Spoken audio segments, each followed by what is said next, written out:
નમસ્કાર, good morning. આજે આપણે ટર્મ 2 નો અભ્યાસક્રમ શરૂ કરવા જઈ રહ્યા છીએ. ટર્મ 2 ના અભ્યાસક્રમની શરૂઆત આપણે ચેપ્ટર નંબર 10 થી કરીશું. ચેપ્ટર નંબર 10 નું નામ છે પ્રકૃતિનો સંદેશ. ચાલો આપણે જોઈએ. કાવ્ય 10 પ્રકૃતિનો સંદેશ. હવે આ પ્રકૃતિ શું છે? આપણે ચેપ્ટર નંબર 1 નાની કીડી તેમાં પ્રકૃતિના જુદા જુદા તત્વોની વાત કરી હતી. તે આપણને શું સંદેશ આપે છે તેનો અભ્યાસ આપણે કર્યો હતો.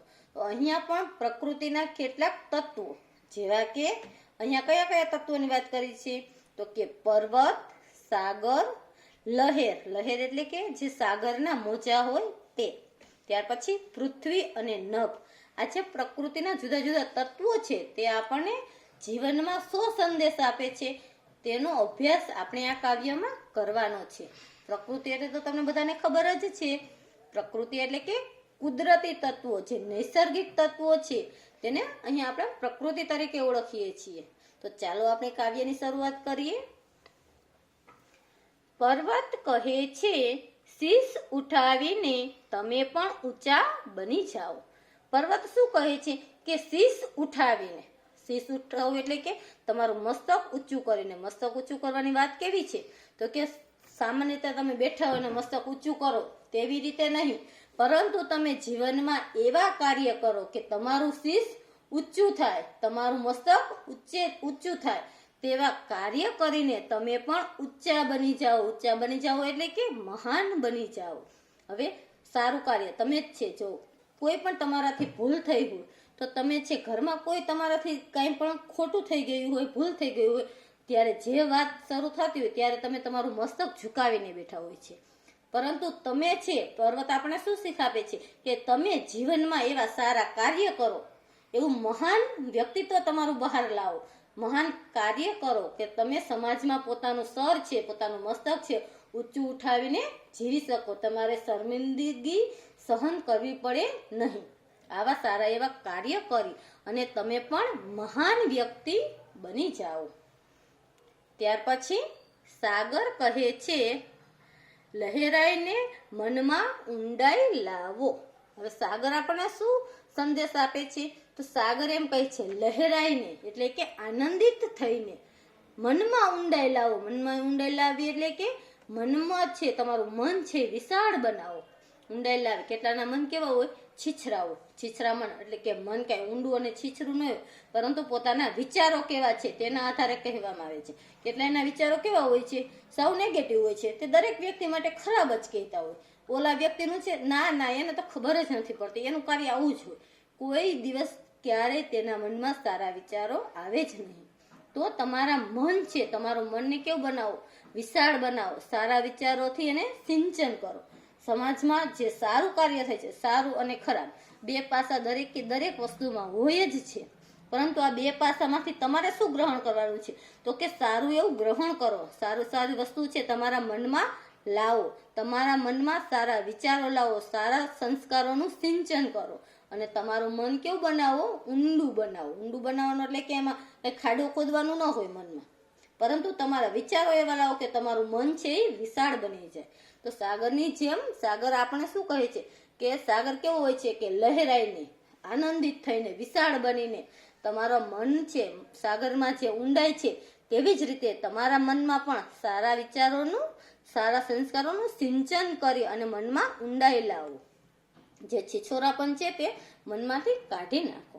બરાબર? હવે આગળ જોઈએ. સમજો શું કહે છે? ઉઠી ઉઠી પડે છે પાણીની છોડો, ભરેલો આપણા મનમાં મીઠો મીઠો કોમળ આનંદ. હવે અહીંયા છે, હવે આ સમજો શું કહે છે એટલે કે આ લહેરો છે, સાગરની લહેરો, તે આપણને શું કહે છે તે સમજો. હવે ચાલો આપણે જોઈએ શું કહે છે આપણને. તે કે ઉઠી ઉઠી પડે છે પાણીની છોડો. સાગરની લહેરો છે, તમે સાગરમાં મોજા તો જોયા જ છે. તે મોજા કેમ થાય છે? તો કે ઉઠી ઉઠીને પહેલા ઊભા થાય છે, પાછા પડે છે, ઊભા થાય છે, પાછા પડે છે.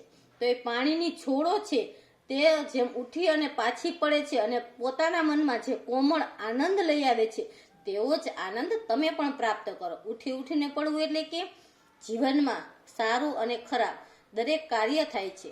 તમારા જીવનમાં મુસીબત તો દરેકના જીવનમાં હોય જ છે, પરંતુ આ મુસીબતમાંથી પાછા ઊભા થાઓ.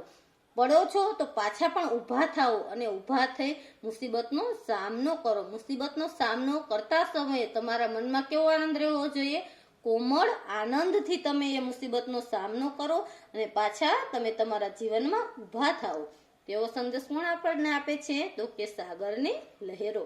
સાગરની લહેરો જેમ ઊભી થઈ અને પાછી પડે છે, તેવી જ રીતે તમે પણ જીવનમાં જો નિષ્ફળતા પ્રાપ્ત થઈ હોય તો નિષ્ફળતાથી હતાશ થવાની જરૂર નથી.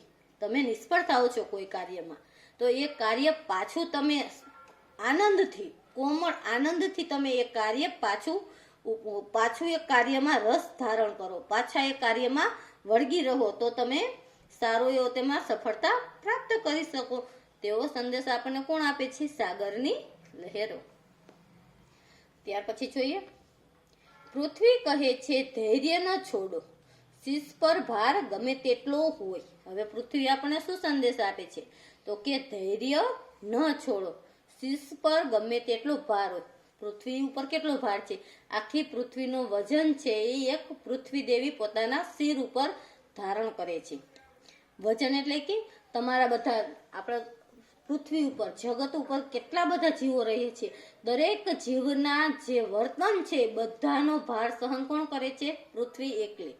તો પૃથ્વી પણ આપણને એ સંદેશ આપે છે કે તમારા મગજ ઉપર, તમારા શીશ ઉપર, તમારા જીવનમાં ગમે તેટલા દુઃખ હોય, ગમે તેટલી નિષ્ફળતા તમને પ્રાપ્ત થાય, તમારામાં જે અસફળતા છે તે ગમે તેટલી હોય, તેમાં તમે તમારું ધૈર્ય ન છોડો.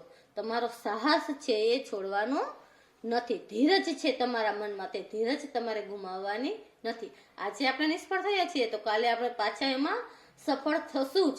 આવા ધૈર્ય સાથે તમારે દરેક કાર્ય કરવાનું છે. પૃથ્વી આપણને એ જ સંદેશ આપે છે કે તમારા જીવનમાં ગમે તેટલી મુસીબતો હોય છતાં પણ તે મુસીબતોનો આપણે સામનો સાહસથી કરવો જોઈએ, ધૈર્યથી કરવો જોઈએ. મુસીબતમાં આપણે કાંઈ રડવાનું નહીં કે સાવ આપણે દુઃખી થઈ જવાની જરૂર નથી, પરંતુ દરેકે દરેક મુસીબતનો સામનો છે ધીરજથી, ધૈર્યથી કરવાનો છે અને શાંતિથી દરેક મુસીબતનો આપણે સામનો કરીશું તો તેનો ઉકેલ છે તે દરેકે દરેક વસ્તુનો આવવાનો જ હોય છે.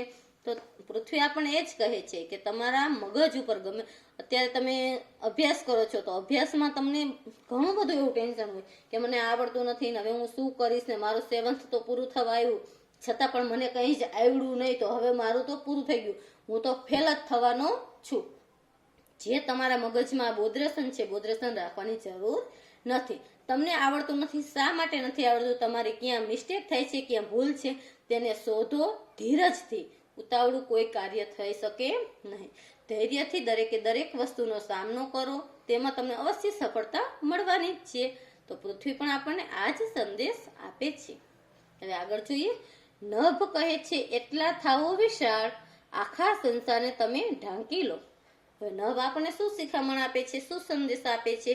તો કે તમે એટલા બધા વિશાળ, વિશાળ એટલે કે મોટા થાઓ. એટલે એવા મોટા એટલે કે મહાન એવા થવાની વાત નથી કરી કે આખા સંસારને આપણે ઢાંકી દઈએ, પરંતુ કે કઈ રીતે વિશાળ થવાની વાત કરે છે? તો કે તમારા જે આપણું આ જીવન છે, જીવનમાં એવા કાર્યો કરો, મોટા કાર્ય કરો. દાખલા તરીકે ગાંધીજી કઈ એની કાયા એવી વિશાળ ન હતી કે આખા દેશના તે બાપુ તરીકે ઓળખાણા, પરંતુ તેના કાર્યો એવા હતા, તે પોતાના કાર્યોથી, પોતાની જીવનશૈલી એવી હતી, પોતાના જીવનનો ઉદ્દેશ્ય એવો હતો સારો, તો તેના કારણે પોતે એક મહાન વ્યક્તિ બની શક્યા.